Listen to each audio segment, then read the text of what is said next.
So let's get into the nurturing system next. So everything that happens from book call to showed call.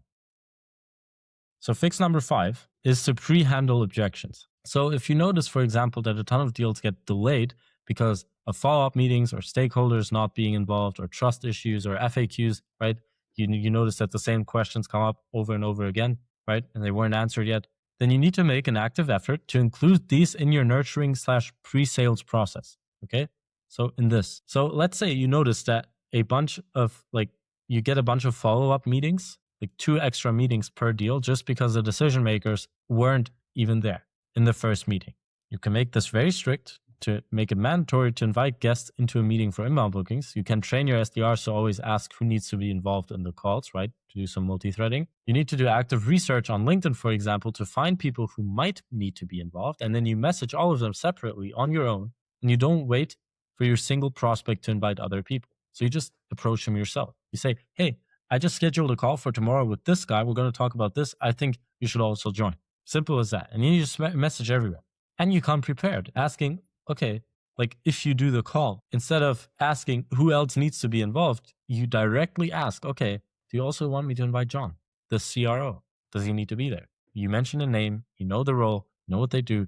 It's way easier to say yes than to say, oh, we need to involve this person. This is his email, phone number, title. This is responsibility, right? This works wonders. Just do this and then you'll never deal with this again. You can cut maybe 1 or 2 follow-up meetings per deal, which is going to like decrease your sales cycle by 2 weeks, just like that. If you have constant pricing issues, you make a VSL, a video sales letter, to show the value more and better and answer frequently asked questions before the call, right? And then you make it mandatory to watch this before the call. For inbound, this is easy, right? They're going to see it anyways. For outbound meetings, you send them an appointment confirmation email and then you link a video explainer, which is just your VSL, in that email. And you say, please watch this before the call so you can come prepared. Simple as that.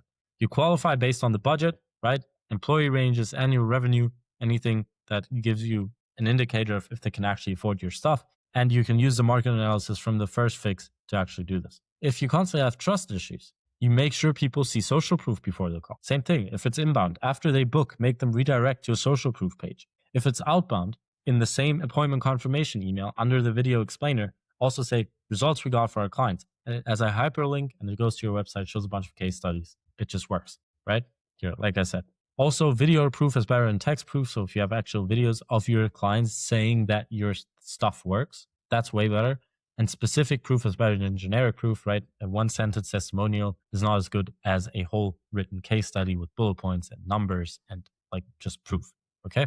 So you can pre-handle all of these things pretty easily and you can cut like 2-3 follow-up meetings and a lot of time in your actual meetings where you just answer questions. You can cut all of that by just making sure people get the answers before they even ever join a call, okay?